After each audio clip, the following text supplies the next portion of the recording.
Here we go, my friends. A special gift to you and to me, the lovely and talented, the love of my life, my life, my wife, the lovely Mrs. L joins us. Oh, hang on. Welcome, my darling. Thank you. Thanks for having me. And I just noticed we're twins. We're both wearing Yes. these white shirts. Well, it's part of you got the memo, apparently. There you go. For those who have just tuned in and have not been made aware of this, this is my wife, and she is the founder, the director of Lynn's Warriors. You've heard me mention this before. I'm assuming you might be just tuning in for the first time. And how would you define Lynn's Warriors? Well, first of all, I want to say hello to everyone. Welcome. We're so happy to be with you, both of us, in our white shirts tonight. Indeed.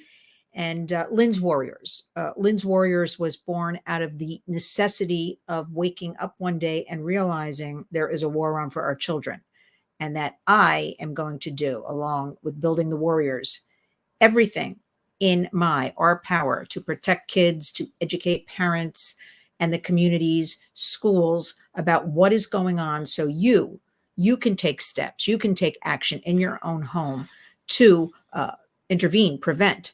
Because as we chip away, because we do a lot of legislative work up in our home state of Albany, our state capital, and also in DC, but that takes, as we all know, forever. We continue, though, to put our face, the warriors' faces, in front of our elected officials and pound away and demand answers and accountability. But the real work has to be done grassroots in the homes and communities. So we want to protect kids, is basically. The inaugural was in 2019. You decided your first effort ever. We went to Washington and put on an 8-hour presentation at the Capitol on our own. You spearheaded it. Nobody helped us. We did everything: signs, posters, getting the food, everything. I only say that because it's not that we're, but I mean, there was nobody. But let me say something about that. 5 years ago, it was November 2019. I knew nothing then. I just knew that was the very beginning. That it was the summer before, is we were in Washington a lot at that time, and I decided I'm going to start. Call me wacky. I was very naive. I thought these people represent us on the Hill, Capitol Hill, and I'm going to go to their offices, and surely everybody is going to want to talk to me about child predation and protecting kids and families. And you know what? I found out they don't. So that day was born out of the idea was, if we all work together, different organizations, nonprofits, members of Congress, let us start raising awareness and talk about it. I worked extremely hard. I'm very proud of that day. It was standing room only, but that was my big lesson, that people really don't want to get involved in all of this. But that day they flew in on their own dime from all over the country and joined, because people, the ones who have the passion about this, like the warriors, they want to talk about this. They want to be part of something. And so it was the kickoff to forming Lynn's Warriors, and really. Some Congress people, by the way, it was at the same time of the impeachment. Jim, yes. remember Jim Jordan was in the room right next to us. They were running around and doing all this stuff. And I remember at that night, when we finished for that day, we were the last ones in the Capitol, literally, except for one man who had a vacuum cleaner or some type of attachment on doing one of the statues or whatever it was. I found out some other things, and I'm going to say this. First, whenever people can glom on to something and take credit for something they had nothing to do with, they'll do it. Members of Congress, for the most part, are worthless. This is me talking, not her. Waste of time. They have meetings. They have they come by. They say hello. You go to their office. They're terrific. They are owned by big tech, owned by special interests, and they just play. Then what happens is Then people who are in, everybody wants to steal your thunder, your work, your ideas, and whatever works. Much also including a lot of folks in the social media world who all of a sudden become experts in this. And we would cringe as you were trying to explain this very adult, rational look at this. And everybody, I think it's toned down a little bit. I hope it has. Maybe I'm wrong. But they refer to the pedo word. This PEDO reference became the hot topic. Chronophilia, femophilia, chronophilia, hebephilia, ephebophilia, gerontophilia. All of a sudden, it was the biggest story. It was like this word that they kept using, and that's all they cared about. Anyway. Yeah. It's bigger than this. So tell us what's on your mind. Tell us what parents especially should be doing. And let's tell them about this new gang. Have you heard of this? Tell them. So much is going on. Let's start with a couple of things. Let's do some housework, as I like to call it. So I think we're going into the summer months, more kids, more children, more of our youth. Youth sounds so clinical to me. Kids, I don't know. Kids and teens, I usually say, because I do think kids, to me, that's younger kids. We've got teens. So kids and teens going into the summer months, we should really, really use 2024 to talk about getting a hold of our kids and being honest, having honest and open communication with them. I talk about this all the time. They're smart, they're savvy, they're learning everything on the internet. We have a well-documented youth mental health crisis, only escalating. That few right now it was a hot topic a few months ago, but now that's died down again. Everything's getting worse. We have to get them off the devices during the summertime, get them into nature. I don't care what it is. Get them into physical fitness, get them into reading books, not reading on the computer and phones, actual hardcover books. Make family plans, have book clubs. I know it sounds a little. Hold on for 1 second, but I don't want this. Our good friend, a wonderful person, Rich People of America. Hang on a minute. Is a nonprofit helping wealthy individuals access basic needs like food, water, and shelter, providing essential resources to rich people nationwide. See if you or loved ones can qualify for Rich People of America. This is a dear friend of ours. Wow. He or she does these wonderful, dare I say, parodies that are wonderful. We accept your gift and your donation. But the other night he made or she made a reference to our good friend Edie Crowley, the Edie Crowley Society, and she said, "That's not me. It was the handiwork." Well, he does PBS, ShopRite. I've been here before, not in a while, but I've seen things like this on the chat. He's a genius, or genius. She. Thank you, but thank you nonetheless. But also, Edie is a great supporter. All of her artwork here of the Warriors. Every video I put up on our Lynn's Warriors YouTube channel, she listens to. She puts a comment. She puts a like. Edie empowers me, and that's doing this work.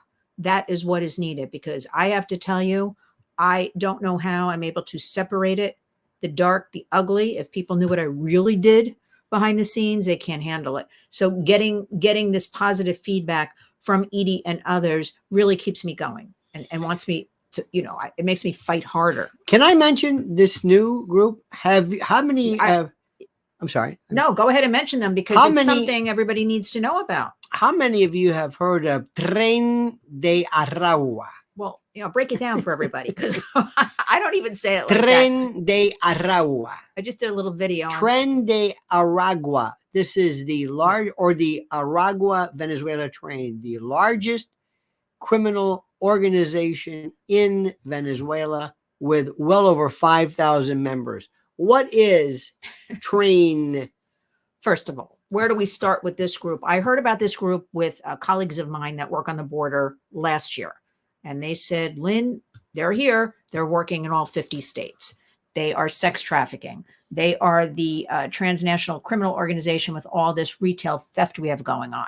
They are bringing weapons by the truckloads into the United States and burying them all over Long Island, Texas, and Arizona. Now, this is well over a year ago. They're telling me this. And I'm like, why? Who? Why does nobody knows about this? Why aren't they being stopped? They're also doing everything they can do, extortion, sextortion. These are, as you would say, bad dudes or something like that, you know, to use your words. I'm bringing this to everybody's attention. I just did a short video today because everybody has to know what's going on here. Everybody has to know that they are working hand in hand with the cartels, which in my opinion is working hand in hand with our government right now, with these open borders, with the biggest national security threats, whether it's the weapons, it is the sex trafficking, it is the unaccompanied minors. Let me remind everybody, 500,000 to 600,000 we know about in the last few years. That's what we know about. Who knows if it's well over 1 million? We don't know. There is no transparency with the current administration at all about any of this. We just know from our sources and everybody coming together and talking about it quietly. This gang is, these were in the prison. Hold it. I want to put this link up. This is a link. I'm going to permanent pin this link. This is where you can go to sign up for Mrs. L's YouTube channel. It's right there at the very top of this. Lynn's Warriors. Well, thank you. That's what I'm saying. Thank you. But I don't want to lose my train of thought here because the train de Aragua. Put it up there so everybody can see it. I did. Because it doesn't roll off my tongue like it does yours. Here's the thing. This was started in the Venezuelan prisons. Okay. They have emptied their prisons and sent them all here. So actually, when I hear Donald Trump say that, he is correct because I've heard him say that. They are sending the worst of the worst who now they have a great business going with the cartels between the smuggling and the sex trafficking. And I don't care about any executive order, whatever that thing was last week. Nothing is happening at the border. Everybody needs to know that. That is just, I think we all know, everybody's smart here. That was just kind of a PR marketing fail because everybody's smart now. We can see through these things. These borders are wide open. So these criminals are operating. And let me remind you, you might say, we're sitting here in New York City. They're coming to, the cities. They are in all 50 states. And what does that mean? They'll infiltrate, and they already are, into the schools, our public school systems. Not only public schools, they'll get to our children in other schools, whether it's charter or private. They are getting into all of that crime. At the local pharmacy, I don't want to use names, where everything is locked up here. That's coming across the country. Everything is going to be locked up. They are causing taxes to go up. But the biggest thing is the sex trafficking. They are allowed. I want to point something out. So I'm going to try to separate this. I'm going to say this is not political, even though it kind of is. Everybody should try to follow me here. All of these illegal women, I call them illegal because they're not coming here. Some people call them immigrants, migrants. I say illegals. Illegal women are being brought over, and we know there are children thrown into this. And once they're brought here, okay, and paying these massive amounts of money to get here, they are put into, from the cartel and this vicious gang, okay, into debt bondage. They are not free on our American soil. They are working to continually pay back these criminals. Now, I think everybody should be talking about this because you know what they're doing? They're forced into sex trafficking. So how crazy is this? We're allowing the worst of the worst prisoners out of Venezuela. Horrible. They infiltrated all Colombia, Brazil, all kinds of bad stuff there, worked their way here, and they're allowed to operate. One more time. Now we have our friends from PBS who say major funding for PBS comes from the Lynn's Warriors Foundation, right, helping to combat human slavery and sexual exploitation for years to come. And by this says Edie Crowley Foundation, and by viewers like you. Thank you. Again, thank you very much. The genius of this person. I love that. Now let's go back a couple of things here. You mentioned this thing called sextortion. Everything that is possible. When we think of MS-13, nobody talks about them anymore. But they're still here, yep, working extensively under this trend.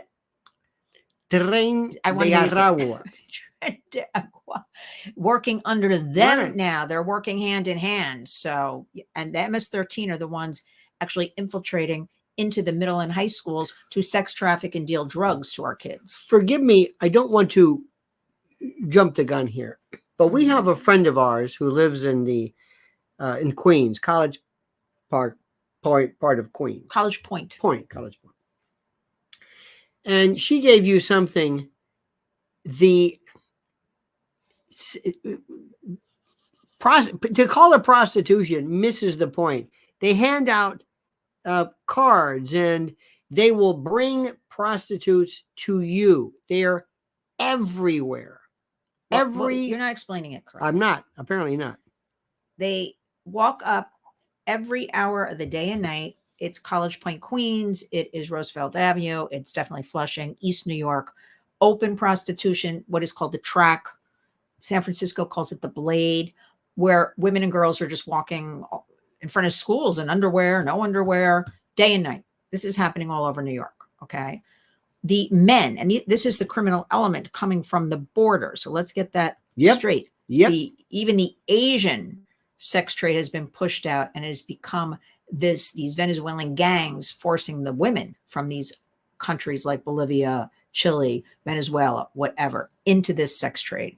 So what they do is they approach a man could be walking with his children. Well, we know this for a fact. We have our warriors all over that report everything to me. Day and night, hand them a card. We deliver, we deliver, we deliver. 24 hours a day, we deliver. So the open air, they call it the open air sex trade. Nobody really seems to be doing anything about it. And remember, I don't want to hear it's some woman who has, body autonomy, free choice, because the demand is for children. So you may see that woman walking out on the street, but you can bet that sex buyer is going to ask a lot of them for a child, and they will be brought to a child. This has to end. This has to stop. In order to now pay homage, this is our friends from the Edie Crowley Foundation. For more than 50 years, the Edie Crowley Foundation has provided education to millions of people around the world. Today, more people are getting the help they deserve thanks to EDF. See what Edie Crowley can do for you. Love Edie Crowley. Brilliant. Just brilliant. Thank you, but brilliant. Love Edie Crowley. Now, so we have to be aware is what we have to. It starts with have to talk about the issues. You have to know this criminal gang is here from Venezuela. Okay. You have to know what's going on in our public school systems.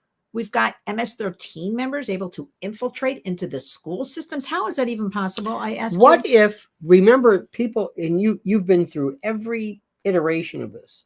What are the excuses that people give? What are the excuses that people give for why legalizing the sex trade is necessary? They mentioned something about trans, and what have you heard to give people the idea, the arguments being presented?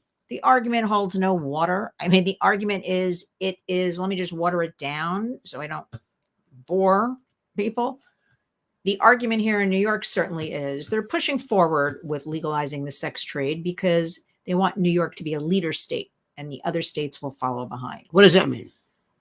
We're considered a leading state. New York, a progressive, a leading. Oh, that you meant leader. No, state. Like a leader in the Okay. country. If it happens, but also in the industry, this is going to be the sex trade capital of the world. They want to sex tourism, tourism capital of the United States. Well, over my dead body, but we'll leave that for another program. Okay. Why that does not hold, and we go to Albany and we go in these offices and they look when we explain with the facts, because we always hand out facts. Remember, we share facts, not fears. That's what we do. And up to studies vary, but 91 to 97% of women in the sex trade, of people, because there are some men, mostly women though, are forced into it. This is what people don't understand. They're coerced, they're forced, they're vulnerable, they're brainwashed, they're drug-addled. They have no choice, okay? They can't run away. Like people say to me, why don't they get up and run away? Where are they running to? When they're on drugs, they're waiting just to put their head maybe on a pillow or get a hamburger to eat. They only know this. They can't go. They're in fear. It is psychological damage. But can you imagine upwards of 97% do not want to be in the sex trade? We know legalizing this in places like Germany, Amsterdam, it does not work. It only increases the sex trade, which means more people are needed, supply and demand. more people will be trafficked. Okay. The argument up in Albany is, and there are lots of money behind them, and they've got big loud mouths. And like I always say to you, it's 10 people. But you think from our media, I'm not going to say our media because they're not my media, that mainstream garbage crap that's on, because they have their support, that you think everybody would be going for this. They will say to your face, well, our trans community, they are so vulnerable that they need jobs and they need to work in the sex trade. I don't understand. And they need protections. What does that mean? And they're in fear of the police. So if we decriminalize this, please break that down. I'm going to break it down in a yeah. minute, because the only thing I say, like a broken record, and they're afraid of the police. And this way they'll report if they're abused from a buyer. They'll then feel free that they can openly report it. Their arguments, here's all everybody has to know: hold no water. Because I always say, our trans community, shouldn't we be educating them and helping them job train and find companies to give them job opportunities, not allow them to be vulnerable? Because people have to understand the sex trade has become so vicious, so violent. It is not, and I'm sorry, I know it's a family show, but I have to throw this out there. It's not two people having sex. The buyers are showing up, strangling, beating, lighting people on fire, really horrible, awful things. And so that is what we are fighting. This is nothing that you think, just, now, two people getting together. It's not happening. I want you to listen to this very carefully and remember I'm telling you this, okay? We are advocating a policy called the equality model. Yes, correct. So listen carefully. When they tell you we think that sex trade should be decriminalized, should be legalized, we say yes. Yes. We agree. Listen to me carefully. As to the prostitute, you want to call them sex worker, whatever you want, not the pimp, not the John, not the pimp, not the human trafficker, but to the woman. And by the way, there also needs to be, in addition to legalization vehicles in play, a fast track to have their records expunged. These women are used as not only just sex workers, but mules for drugs, you name it. So let me say this again. If anybody says, I think we should legalize it, so do we, but not the pimp. And let me also tell you something. Get ready when they have eventually in your neighborhood B&Bs or Airbnbs down the street of brothels. It's not going to be illegal. It's not going to be illegal. So consequently, the pimp and the trafficker, it's legal for him. So when he comes in, if the police come in to try to break it up, they can't because it's legal. And if the woman says, listen, I'm here under duress, he can say, no, I'm not. This is legal. And one more thing, what they're doing in, I believe, Belgium, they're making these girls, these women, usually women, sign contracts. It's ridiculous. So they then go to court and have them through injunction, forcing them through specific performance to actually, they're litigating women. If they don't perform enough, I'll use that word. Yes. Their pimp, their trafficker can bring them to the government, to the court, and they can mediate. And she will have to do X amount, whatever's in her contract. But I want to point something out. A new study came out. And again, if you go to Lynn's Warriors, shameless plug for myself, Twitter, Facebook, you can find it. A new study came out about 10 days ago. And this study says, very well vetted study, that 1 in 8, it's actually a global study on children, sex trafficking, demand. So it's the world. Again, well vetted. In America, 1 in 8 men admit in this study to sexually approaching, doing, or online with a child, something sexual. Okay. The other study says 1 in 9 men would like to do it, but they're afraid of getting caught. This is in the United States. So when I receive this from a very well vetted place, how sick is this? How horrible is this? That 1 in 9 men would do something to a child. We're talking about children here.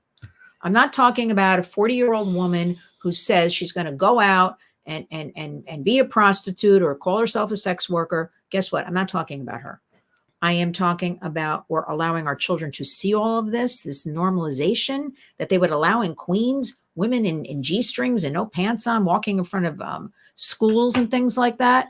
And the police aren't doing anything. Let's be honest about that. I'm very pro law enforcement. I work with a lot of law enforcement, but nobody's enforcing the laws about any of this.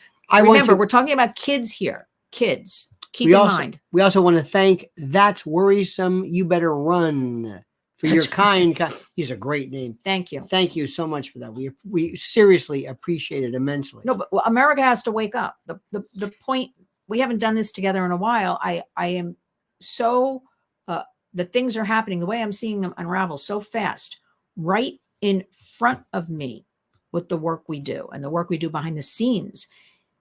It is the most important, I'm digressing a little bit, election of our lifetimes. I guarantee you something has to change course here. May I say something before we have been so impressed with the work of President Trump. And there was a time when, can you a little, not a plug for him, regarding indigenous women and the like.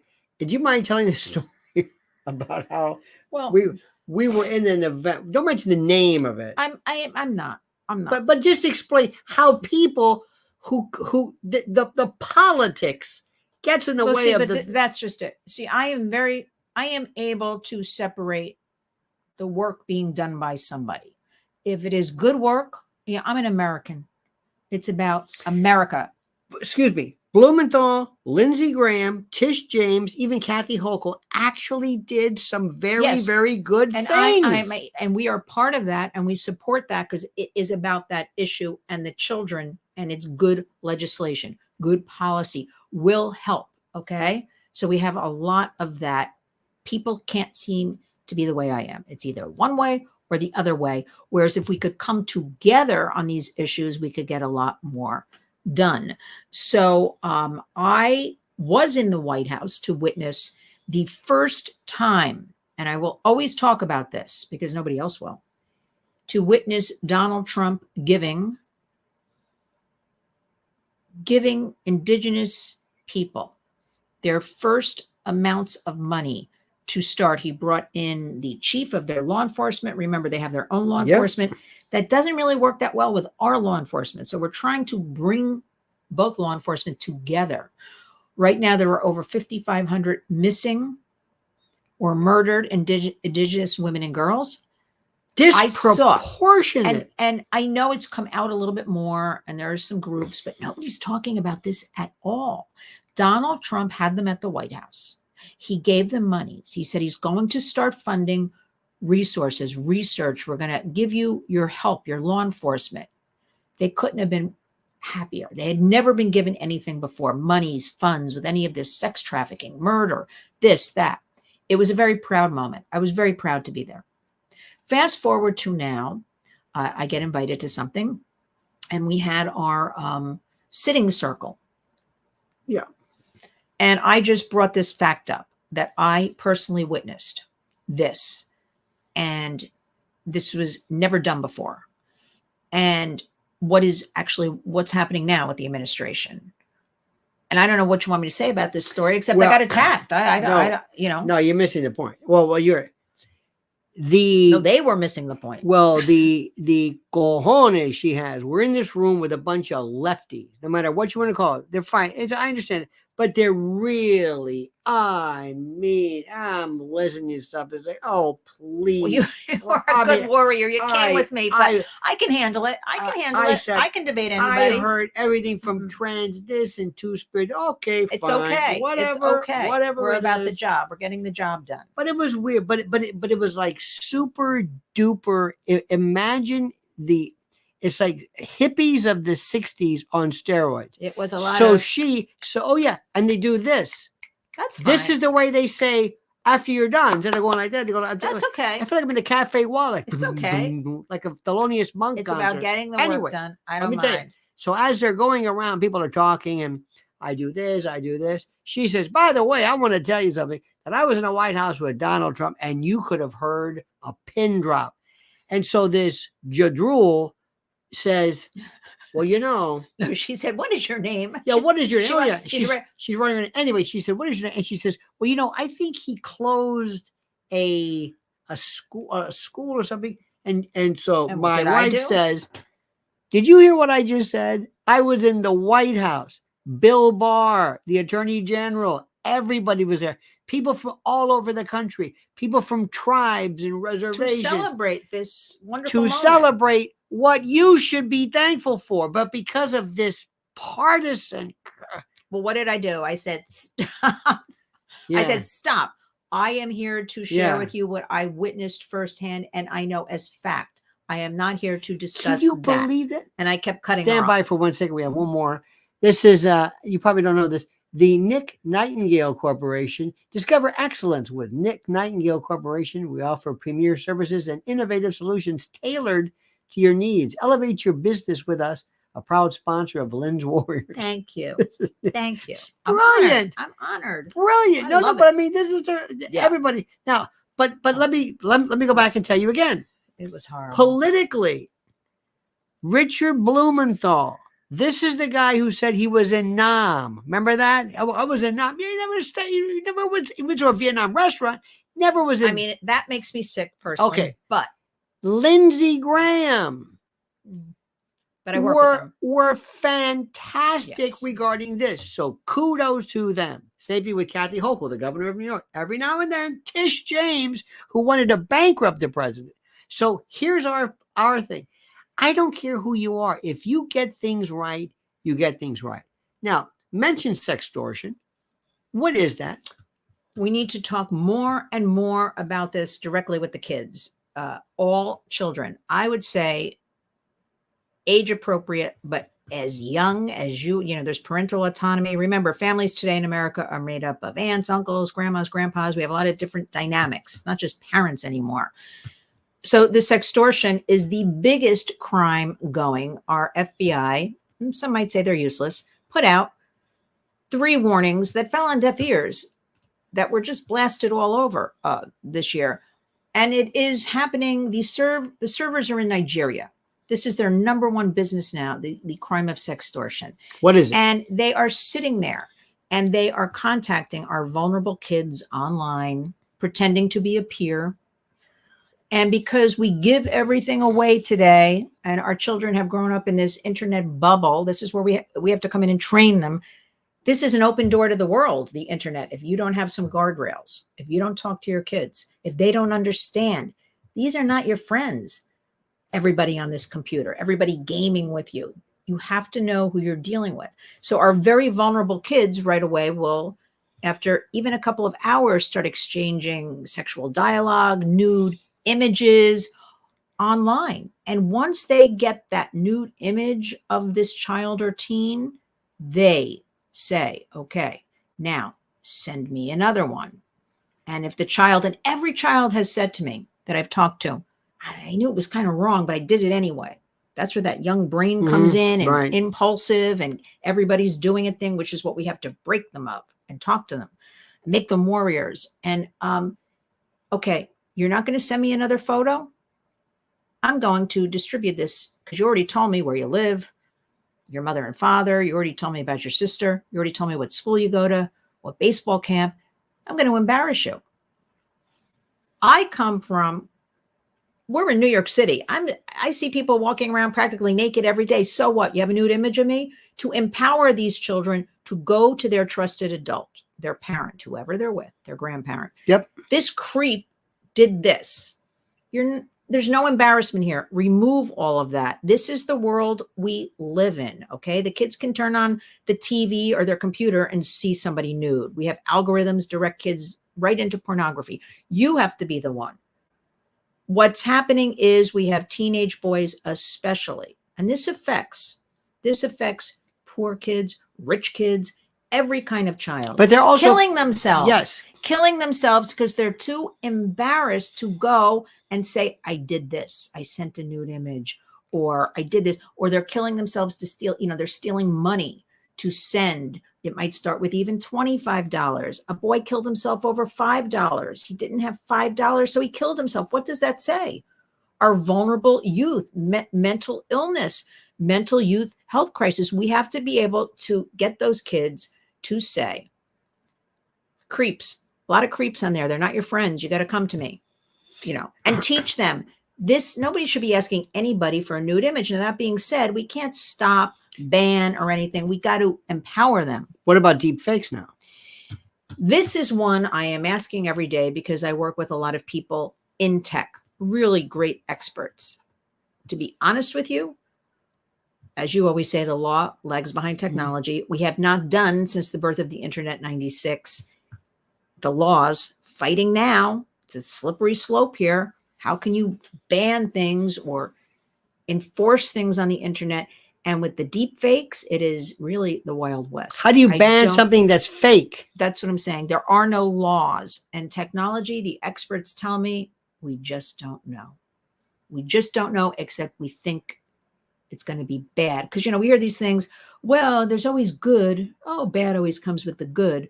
The feeling is the AI, the AGI is really going to be bad, more so than good. So we should keep that in mind when we're telling our kids all about the internet. Is it possible that maybe one day we won't need kids, that AI will be so good and so thorough and so perfectly done that perhaps, and this is the argument, that people won't need to do this, that people won't need kids, that you don't want some grainy, what have you. I think there will always be a demand for that real child, that real person. Hold on for a second. Johnny Maz says, Mrs. L, thank you for what you're doing. I hope more people will pay more attention to your work.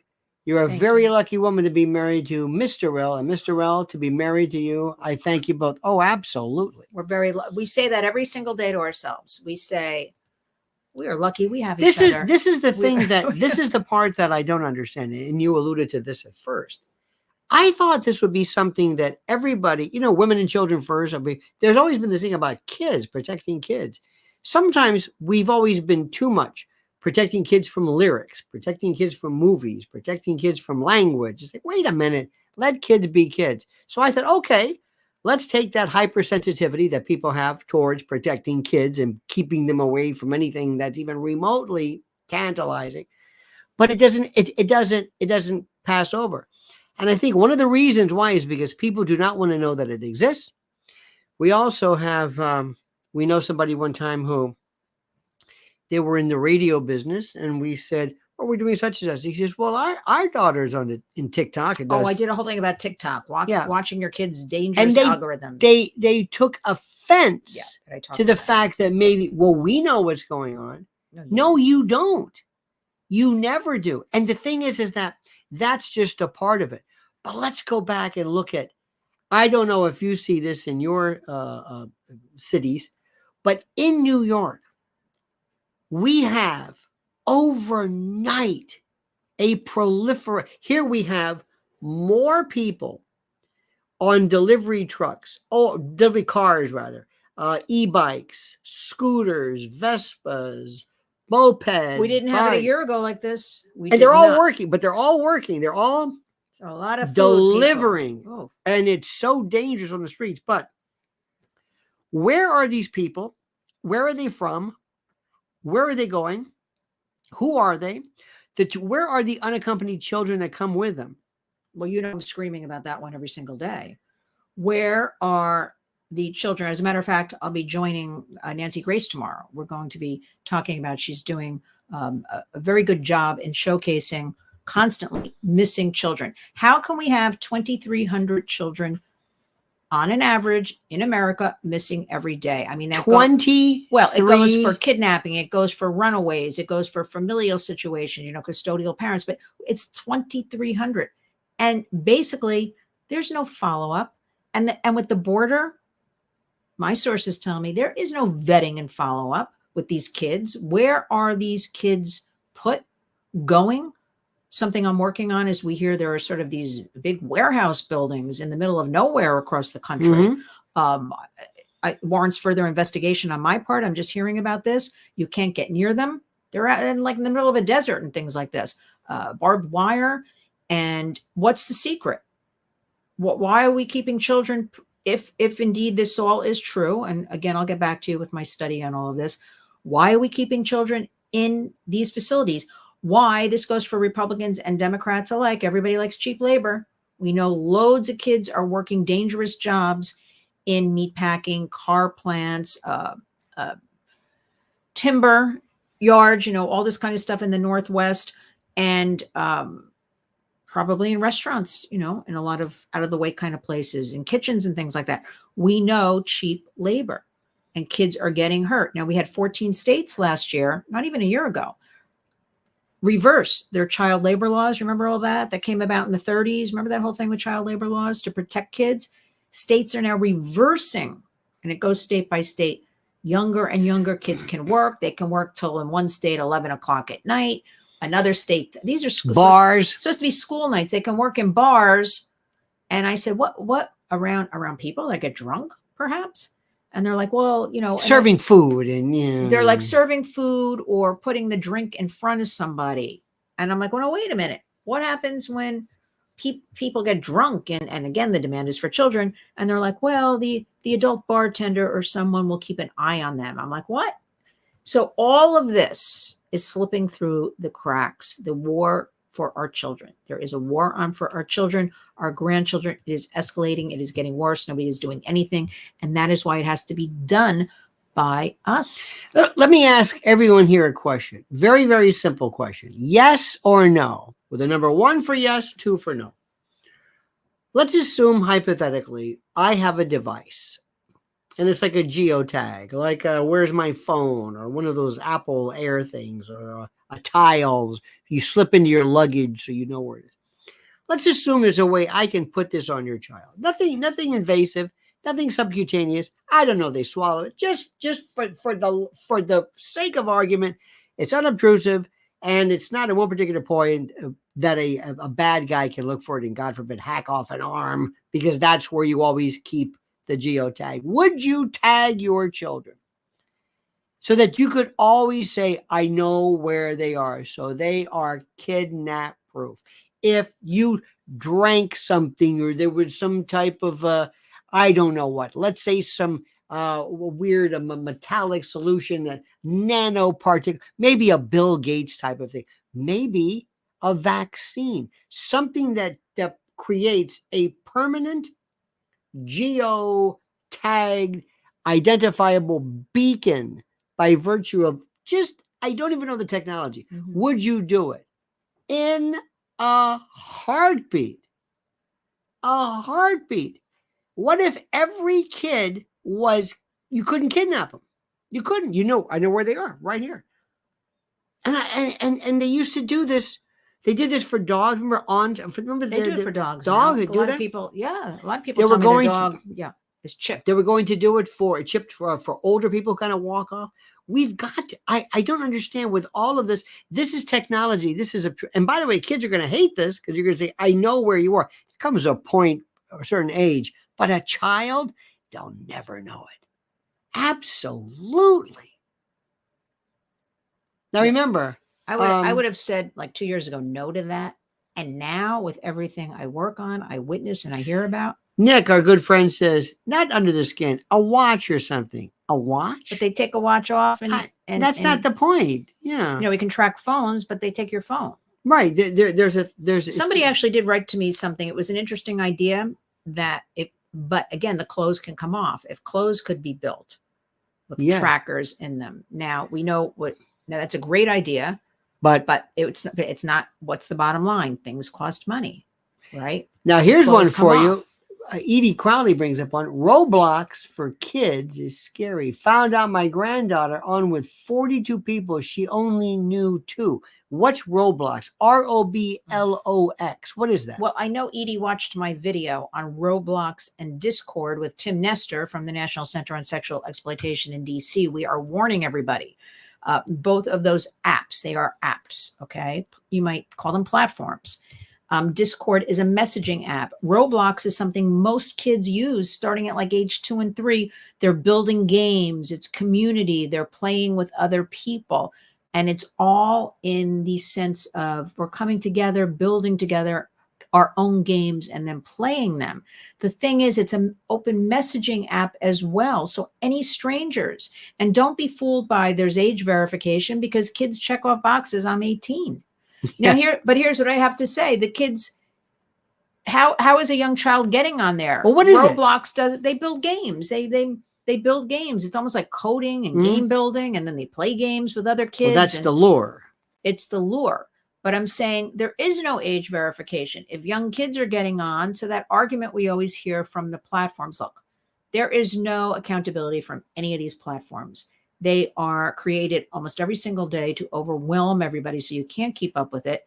And remember, the kids are smart and they're sending them the algorithms to the kids' phones and all that. It has to be a parent up kind of thing. It has to be, you have to know what's going on. You have to look at the phones. You have to, it only can be people you know. Especially when you're paying for the phone. Gaming for boys is the biggest place the predators go and reel them in. So that's what I always say when they say, I don't want to invade their privacy. Well, the predators are invading their privacy. Big tech is invading their privacy.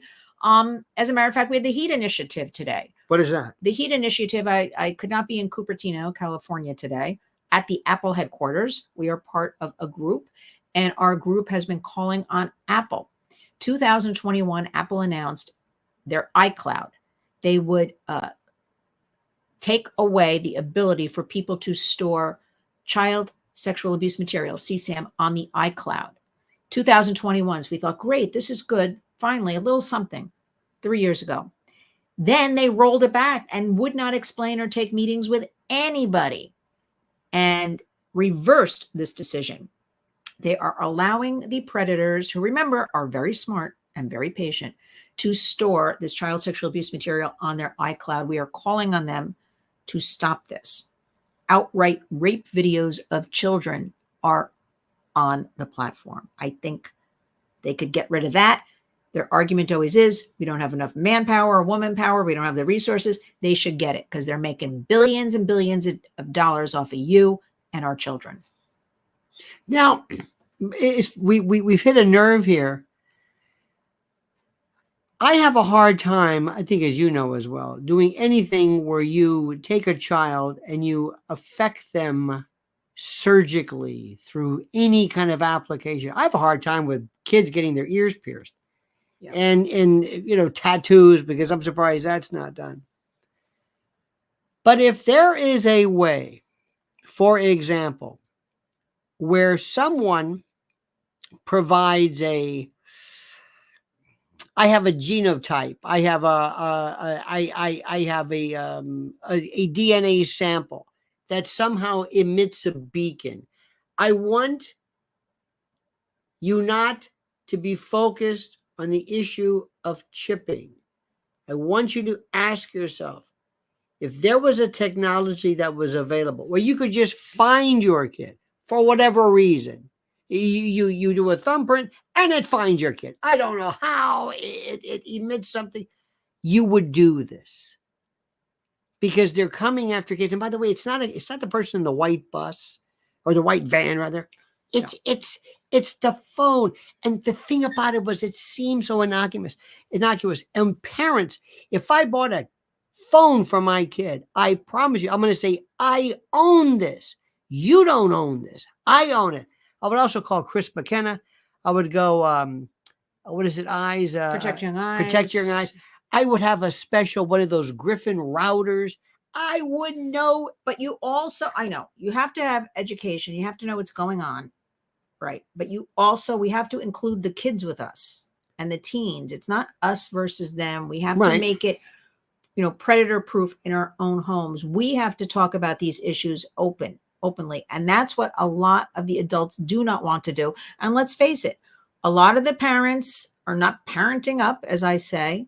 A lot of the adults are on these devices themselves. The kids see this. I can't tell you how many parents would say to me, oh, my kids don't pay attention. You know, she's 8 years old. The kids see everything. They absorb it all like a sponge. So we have to be very aware and How many confront times? this. How many times have you been at a restaurant? And I understand a parent just wants a night out. They want to have a meal. They just want to say and they hand this game to this kid. Let me explain something also. Well, they used to hand us coloring books. Remember that? And crayons or little storybooks. I have things like that. We have a friend of the family who was a 4th grade teacher. And she told us that one of the things that she sent me a text, a picture of the handwriting. Now, when we were kids, and I hate to say this because it always sounds like I want to go back to the 60s. I don't want to, believe me. But there was a time where we did this thing where we had a ball and we would throw things. We would be spatially aware. And we were very good. Our hands were very good. We were dexterous. Maybe we played an instrument. Maybe we did stuff. So that when they handed us up a pen or a pen, we could write. And we had cursive and this and okay, fine. Today, you see this. There isn't even handwriting being, okay, fine. And the reason why handwriting is bad is not because it's not being taught, but because kids don't learn how to do this. That's number one. Number two, they don't know how to track in terms of reading because they have a device that just comes at them. You don't have to move your eyes at all. Game Boys, say what you want. At least you had to do something. At least you had to watch. At least you had strategy, something. I know this family, very good people, and their son sits there. If ever you're out at a meal or whatever, sits there the whole time on the phone and oblivious. Let me tell you something. It's also very interesting. Eric Clapton did this wonderful piece, and there's a really, I think I told you about this. There's a YouTube channel called The Real Music Observer, and I love Eric Clapton. Love him. He's one of us. I'm listening to him. He's one of us. Eric Clapton, this is a little bit different, said that when he was doing his concerts, he will look and people will be more worried. They won't even watch him because they won't be able to enjoy something unless they see it through the phone. I don't want to talk about phone stuff. That's beside the point. All I want to do is say this. There is nobody talking about child predation, human trafficking. They just don't talk about it.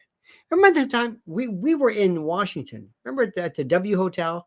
I keep telling you, I think I've told you the story. There was this guy from some South American country. He was the chief of police. They found kids and people. Yeah, I don't even talk about. No, I'm telling you, they had their internal organs missing. So he thought, oh, this must be some kind of a voodoo or whatever, until somebody says, no. These were surgically tied. It was organ harvesting. We forgot all about that. Well, what do you think is happening at our borders? There is a lot of this. I don't discuss it because I'm trying to wake people up just to talk to your kids, get on top of what's happening on the internet, get them back to nature, art, and music. There is a lot of this happening at the border with the organ harvesting. So what can I say? I just want to point out some facts, though. We know about 43% of traffickers, remember, whatever we know, it's always higher, are women in the United States. Women. Say that again. We and know, also because they're trusting. Well, 43% it's the mother figure, the sister figure. They're able to reel the kids in, reel people in. 43%. So we know it's higher. And you also have to understand that about 65% of people trafficked in the United States, forget the border for a minute, being done by somebody close to them. It is the boyfriend, it is the mother, that is the father, familial trafficking. So it's not always, we always, I mean, even I thought this until I started doing all this work. It's that stranger and things like that. It is somebody close to you. Even the missing kids. Every day I'm looking, I'm posting, I'm sending things to people. They're sending things to me. Somebody usually with a missing child, close to that child, knows something.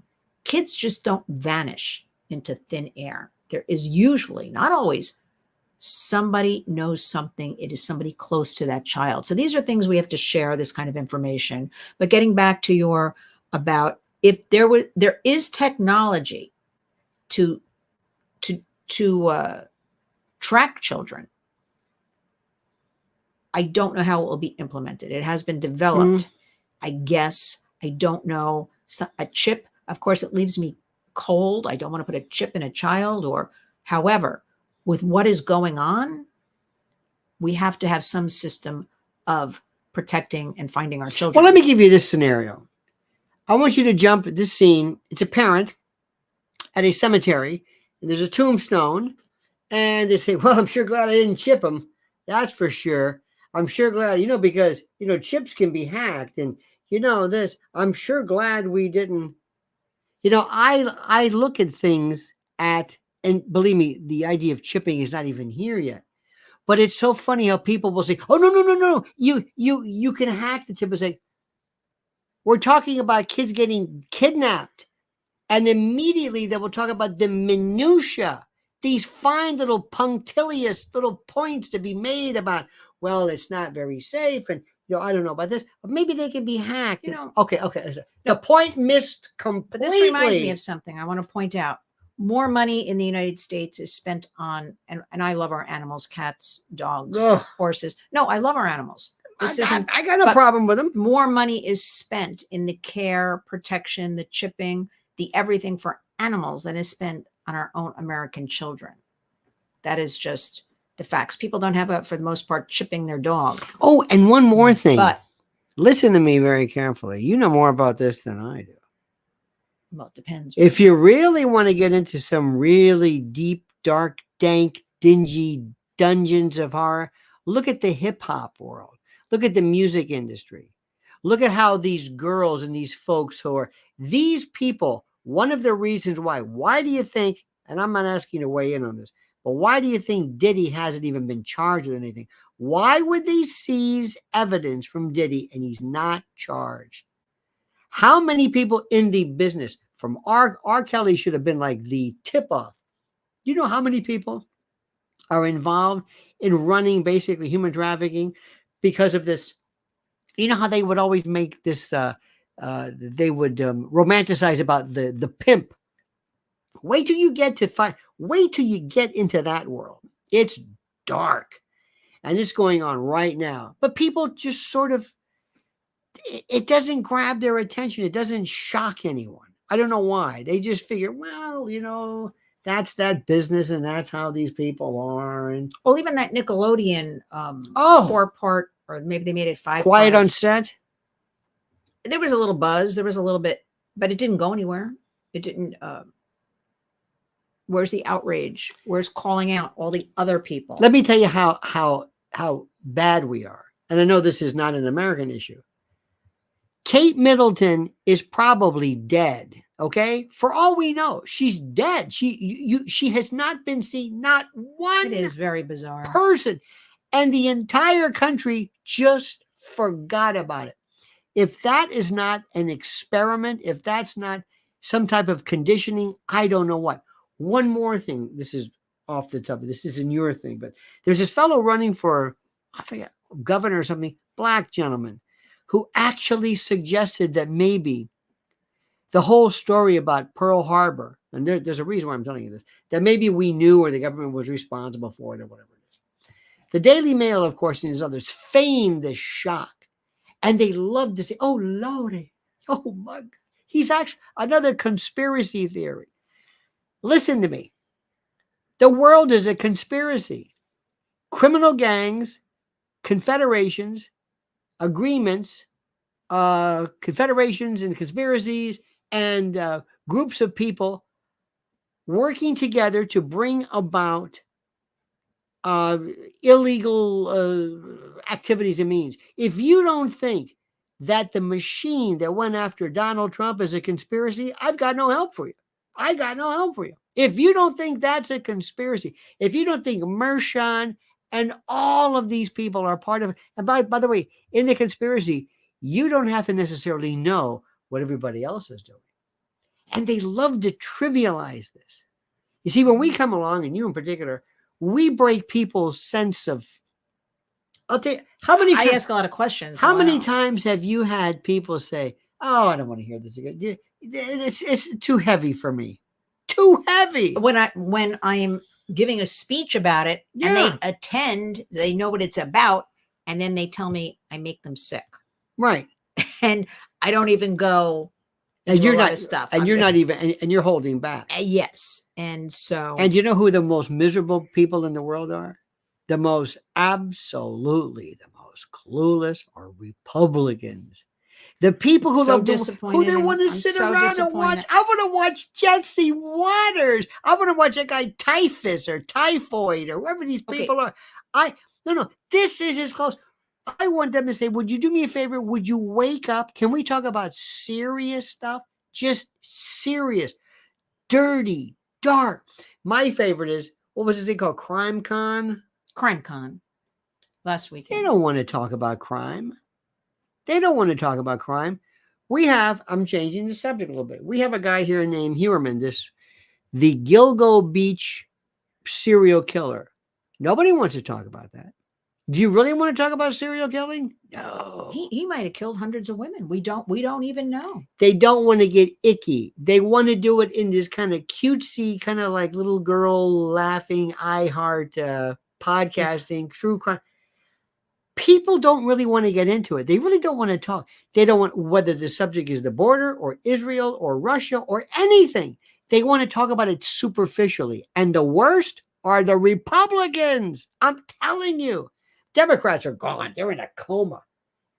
This is serious business. Very serious. You can say whatever you want about Donald Trump. Good, bad, or this is, if ever anything is going to be done, it'll be done under him.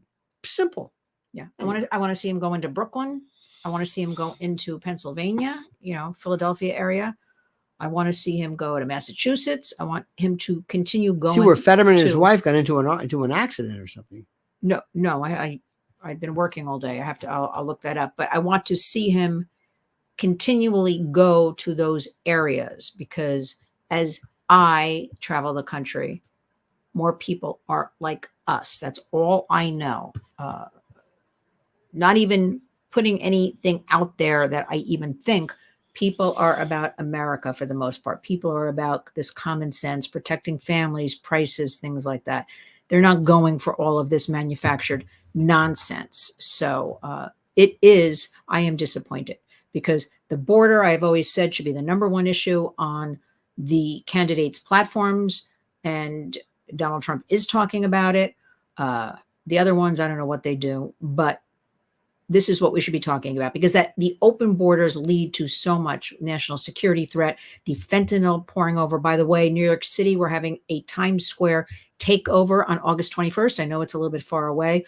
It is going to be National Fentanyl Awareness Day. We'll have a lot of parents there whose children, unfortunately, have died, been affected by this. We are not standing for this fentanyl to be flowing over these open borders. Now, children murdered.